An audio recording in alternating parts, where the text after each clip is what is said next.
Well, hello there, everybody. I just wanted to let you know that today's lesson is going to be about how Google and everybody except for start page or starting page search engines track everything that you look into, and that's why you get commercials on your YouTube or on the side of all the pages that you're searching for things that you've searched in the past that are tailored to you. And thousands of times a year the government asks Google for information on people, and thousands of times a year they're obligated to give them it. So this lady is about to explain exactly why it's so important that if you want to live in a free country as a sovereign human adult and not be traced with every stroke of the mouse or keyboard, you need to go to starting page, as well as other safety things that she's about to talk about. You already missed the first hour, was George Cirglaros or something like that from Ancient Aliens, which I love and would love everybody to watch. Unfortunately, the new season 4, they're putting on H2, which means that I either have to upgrade my package or live without the new season of Ancient Aliens. But in any case, without further ado, here is a lady from coast to coast that's on every night on more stations than anywhere, any other show on the planet, and it gets millions of listeners just like me and everyone else. But they're all listening live from on the East Coast 1 to 5 in the morning, which is a little bit ridiculous, being that I gotta get up before it's even over.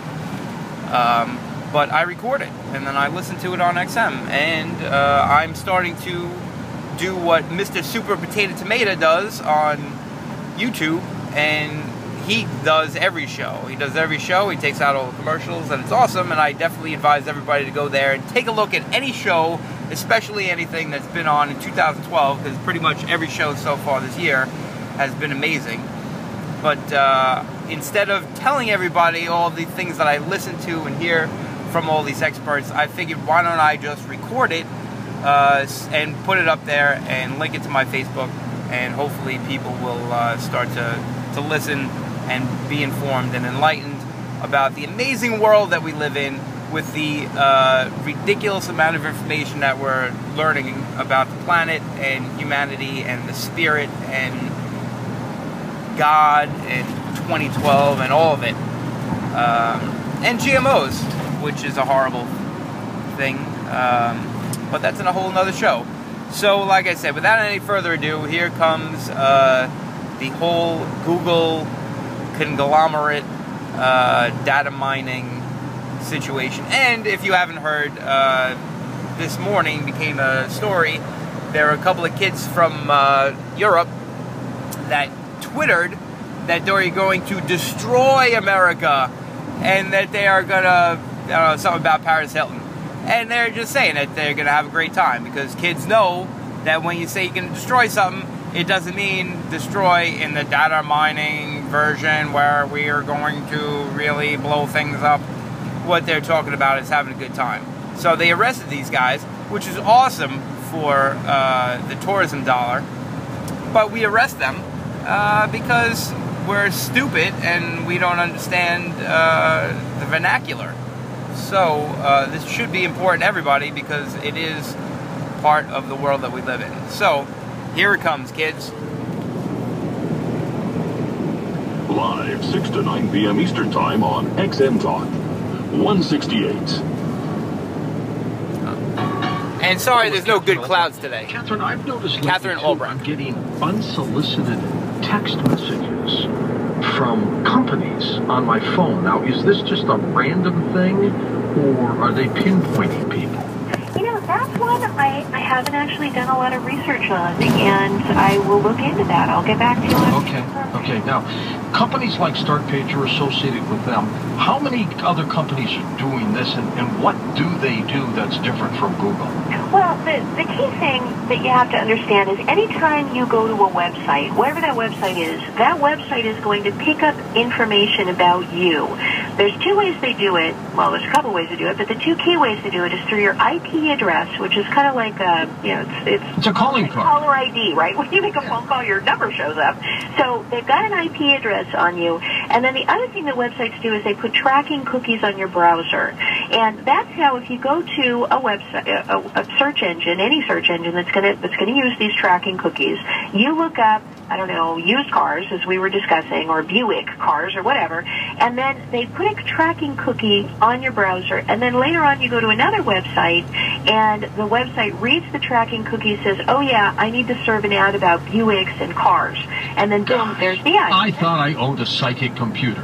Darn! It feels like it, doesn't it? I know, and not always in a good way. So that's how they work, either IP address or cookies. And virtually every website on the internet nowadays, every commercial website, is using both of those as a way to manage and kind of massage the traffic and manipulate the data and collect as much as they can, because let's face it, it's out there. We're leaving it hanging out there. It's behind the scenes where we don't see it, but it's right there for the computers to grab.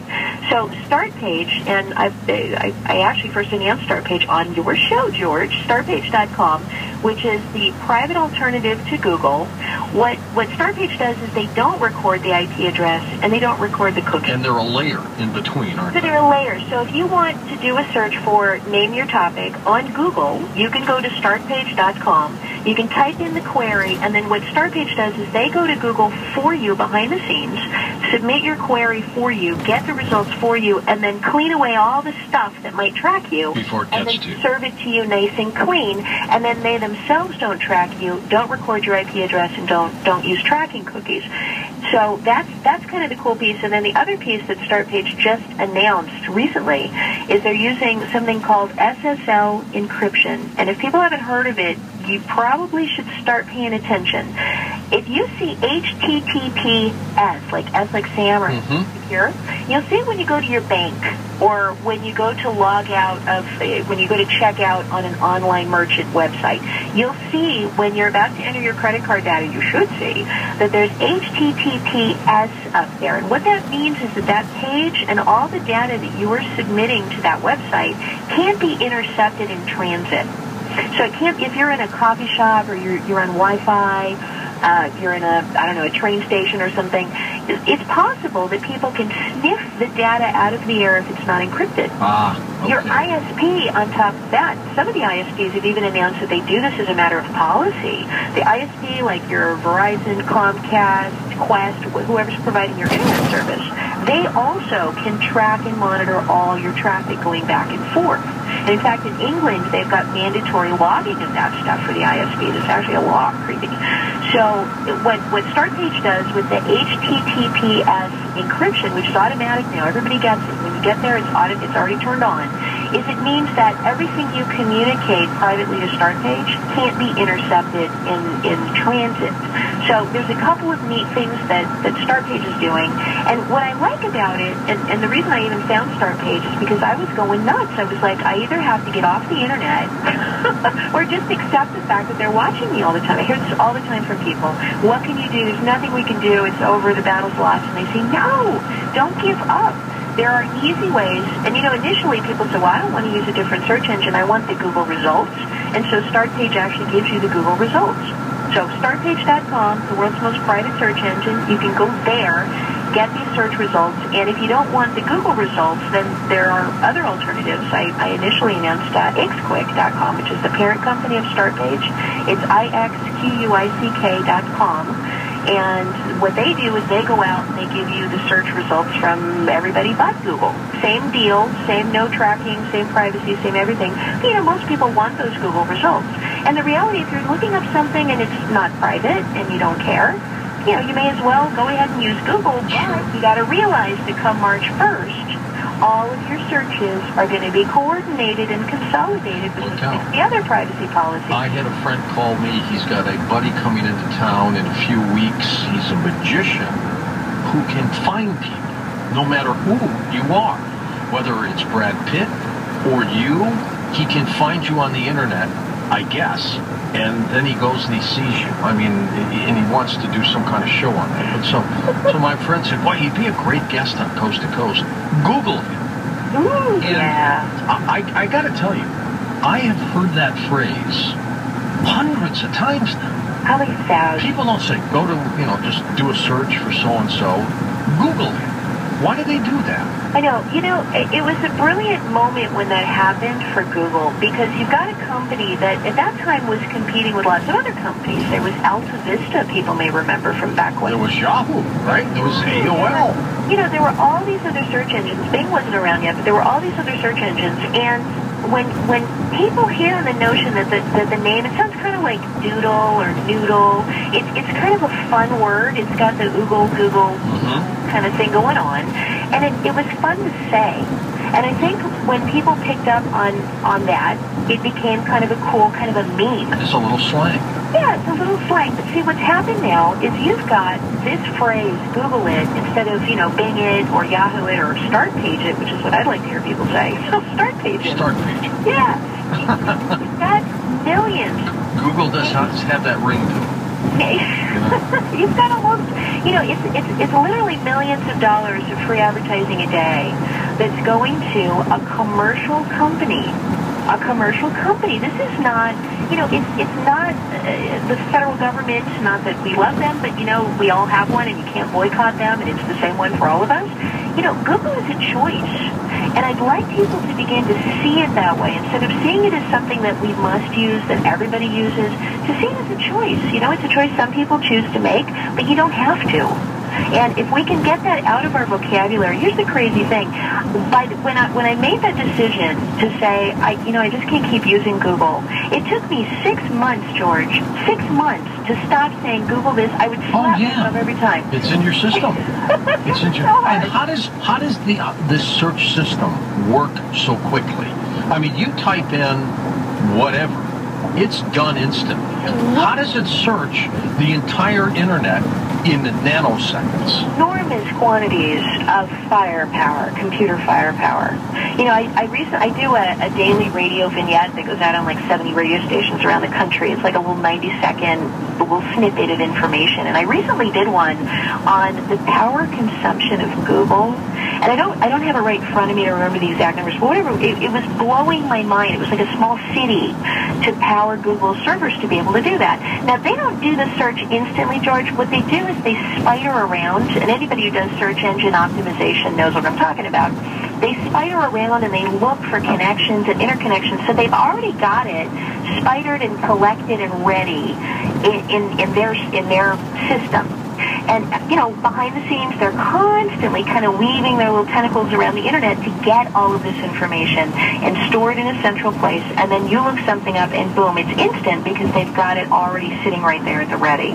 And they add to it, they update it all the time, as you know. I mean, you can do 24-hour searches. By the way, StartPage just added that, which I thought was a really cool feature, is you can actually narrow down your search to just the last 24 hours and get, like, the really new stuff. But this goes all around the planet, instantly, doesn't it? It does. Well, it's not instant, George, because what you're instantly accessing... Well, it seems instant to the guy at home. Google. You're instantly accessing the brain.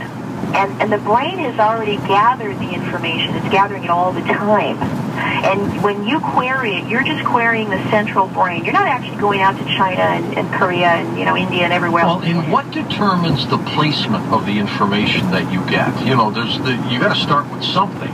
So you look at your page, and let's just say I want information on the Detroit Tigers baseball team, right? The very first thing that comes up, how did it get there? And who determined? Fascinating. And you just hit on one of the most interesting and I think creepy things that's going on today. When you search for, if you search for tigers, get on the phone and talk to, your brother-in-law and say, let's both get onto Google and look up tigers. And you tell me what the first 10 hits are, and I'll tell you what my first... Aren't they the same? No. And see, this is what's wild. If it's something you've searched for before, see, and again, Google is trying to be super helpful, but in a way that a lot of people aren't liking. So if you, let's say in a given week, you look for the Detroit Tigers 10 times on Google. Let me give you a better example. Let's say pink. You look for pink. Pink. And that's their example. They say pink and Jaguar were their two examples. Do you want Jaguar the cat or Jaguar the car? Do you want pink the color or pink the